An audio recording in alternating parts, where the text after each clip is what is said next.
अस्सलाम वालेकुम जी, मेरा नाम सोहराब बरकत है और आप मेरा यूट्यूब चैनल देख रहे हैं। मैं इस वक्त पाकिस्तान फॉरेन अफेयर्स के बाहर खड़ा हूँ और पाकिस्तानी फॉरेन अफेयर्स में इस वक्त एक थरथरी सी मची हुई है। थरथरी से मुराद ये है कि एवरीवन इज़ वेरी कंसर्न्ड, क्योंकि इस खित्ते में जो डेवलपमेंट्स हो रही हैं उनकी डायरेक्ट इम्प्लीकेशंस, उसकी डायरेक्ट जो असरात हैं वो पाकिस्तान पर पड़ेंगे।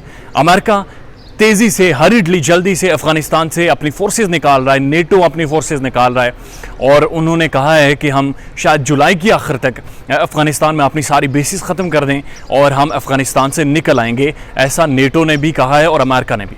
वज़ीर-ए-आज़म इमरान खान ने एक इंटरव्यू दिया, एक फ़ॉरेन चैनल को इंटरव्यू दिया और इस इंटरव्यू में उन्होंने कहा कि अगर सवाल पूछा गया कि अगर अमेरिका आपसे किसी भी तरह की लॉजिस्टिकल सपोर्ट मांगे, आपसे किसी भी तरह की बेसिस मांगे सर्विलेंस के लिए या फिर अफ़गानिस्तान के अंदर नज़र रखने के लिए, तो उस पर वज़ीर-ए-आज़म इमरान खान का रिप्लाई था एब्सोल्युटली नॉट। कोई बेसिस नहीं है अमेरिका के लिए, कोई होल्ड नहीं देंगे अब अमेरिका को। इससे पहले हमने देखा कि जनरल मुशर्रफ ने बलोचिस्तान के अंदर और सिंध के अंदर कुछ बेसिस दी थी अमेरिका को, जिससे उसने ड्रोन स्ट्राइक्स की थी अफ़गानिस्तान के अंदर और जिसकी वजह से अफ़गानिस्तान की जो मिडिल क्लास है वो आज भी पाकिस्तान के ख़िलाफ़ है और ये समझते हैं कि शायद पाकिस्तान की बेसिस की वजह से अफ़गानिस्तान की जो 3 नस्लें तबाह हुई हैं उसमें पाकिस्तान का भी किरदार है। माफ़ कीजिएगा।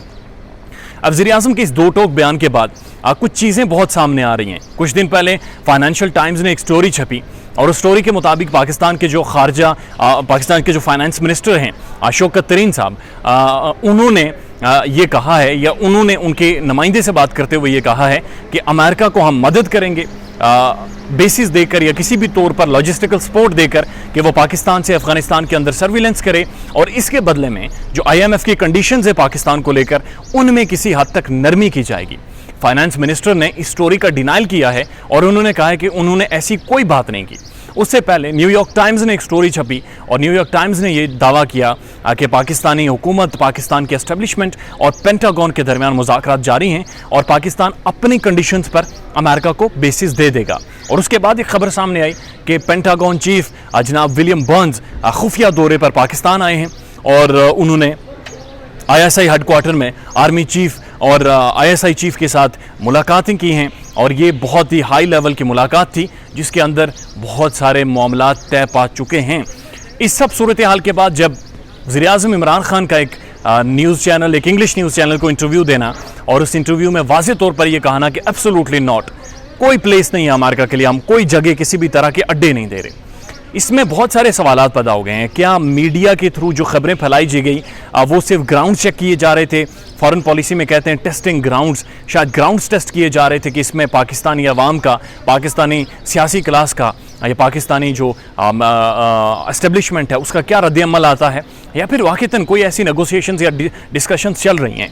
मैं बहुत सारे TV चैनल्स पर फॉलो कर रहा था, पाकिस्तान के जो सीनियर जर्नलिस्ट हैं या जो एनालिस्ट हैं, इवन पाकिस्तान के साबका जर्नल भी, वो भी ये कह रहे थे कि बातचीत ज़रूर हो रही होगी लेकिन मौजूदा तकाज़ों में पाकिस्तान किसी भी तरह से अफोर्ड नहीं कर सकता कि वो अफ़गानिस्तान में एक बार फिर अमेरिका के होल्ड के लिए उन्हें यहाँ पर बेसिस दे।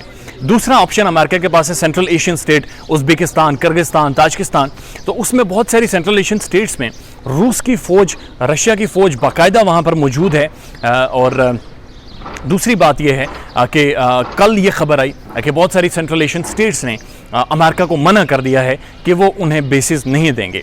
अमेरिका के अंदर, अफ़गानिस्तान के अंदर एक खाना जंगी होने जा रही है। तालिबान और जो अफ़गान हुकूमत है उसके दरमियान झड़पें जारी हैं, रोज़ाना 150 से ज़्यादा बंदे मारे जा रहे हैं, वहाँ पर बॉम्बिंग हो रही है, वहाँ पर खुदकुश बम हमले हो रहे हैं और ये सारी सूरत हाल वहाँ पर बनती जा रही है और वाज़े तौर पर जो एक इंडिकेशन दे रही है कि वहाँ पर एक अनार्किक सा माहौल बन रहा है, वहाँ पर अनार्की फैलेगी।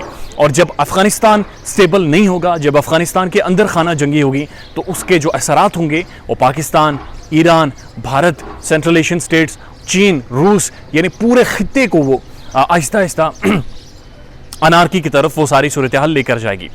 इसमें 2-3 चीज़ें हैं। पहली चीज़ ये है, क्या अमेरिका फुली फोर्स कर रहा है विड्रॉल के लिए? क्या अमेरिका सीरियस है कि अफ़गानिस्तान से वो विड्रॉ हो? जब वो विड्रॉ करे अपनी सारी फोर्सेस नेटो के साथ मिलकर, तो उसके बाद अफ़गानिस्तान के अंदर कोई स्टेबिलिटी आए, कोई सुकून आए, कोई मामलात ठीक तरीके से चलें, ऐसा लग नहीं रहा। क्योंकि अमेरिका ऐसी कोई भी चीज़ कोशिश कर नहीं रहा, वो सिर्फ शुरली छोड़ देता है, कभी इधर से कभी उधर से। अखबारों में ख़बरें छपती हैं लेकिन प्रैक्टिकली ग्राउंड्स पर अमेरिका कोई इतनी ठोस इकदाम नहीं कर रहा कि जब वो अफगानिस्तान से निकलेगा तो अफगानिस्तान के बारे में उसकी क्या पॉलिसी होगी और अफगानिस्तान में जो खाना जंगी होगी उसका उसके पास क्या सोल्यूशन होगा, इस बारे में कोई वाज़ेह पॉलिसी अभी तक पेंटागन या स्टेट डिपार्टमेंट या अमेरिकन थिंक टैंक ने या अमेरिकन पॉलिटिशियंस ने अभी तक दी नहीं है। इसमें 2-3 चीज़ें हैं जो कि मुख्तलिफ अखबारात के एडिटोरियल्स में भी छपी हैं या जो शायद समझ में भी आती हैं। नंबर 1, शायद अमेरिका खुद स्टेबिलिटी चाह ही नहीं रहा है अफगानिस्तान में। वो चाह रहा है कि जब वो यहाँ से निकले तालिबान और जो अफ़गान फोर्सेस हैं, जनाब प्रेसिडेंट अशरफ गनी की जो फोर्सेस हैं वो आमने सामने हों और उसके बाद मुल्क में शदीद खाना जंगी हो।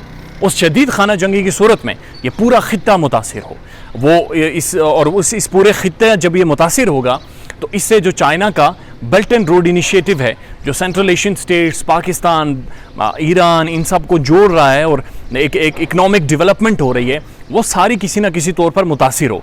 इस बात की बेस ये भी है कि कुछ दिन पहले जब G7 का समिट हुआ बरतानिया में, तो वहाँ पर एक मुआहिदा तय पाया G7 कंट्रीज़ के दरमियान। वो मुआहिदा ये था कि B3W यानी बिल्ड बैक बेटर वर्ल्ड, ये $40 ट्रिलियन का एक मुआहिदा है जो 2035 तक है।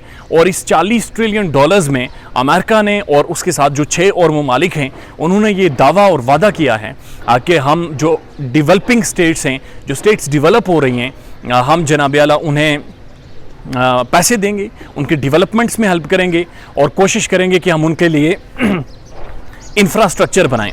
अब ये चाइना का जो बेल्ट एंड रोड इनिशिएटिव है उसे काउंटर करने के लिए एक प्लान वो लेकर आए हैं $40 ट्रिलियन का, जो कि एक बड़ा एक्सपेंसिव प्लान है जो अमेरिका लेकर आया है।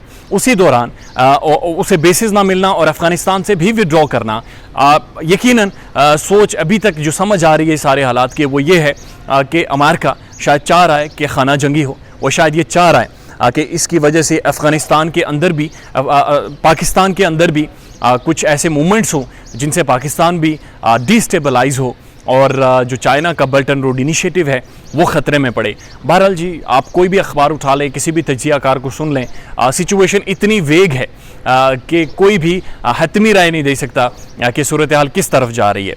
बहरहाल हम इस इशू को फॉलो करेंगे, लेकिन अभी तक अगर आपने मेरा चैनल सब्सक्राइब नहीं किया तो बराए मेहरबानी कर लें ताकि अफ़गानिस्तान मामलात पर जो भी डेवलपमेंट्स हों वो आप तक भर वक्त पहुँचते रहें। अपना बहुत सारा ख्याल रखिएगा। अल्लाह हाफ़िज़।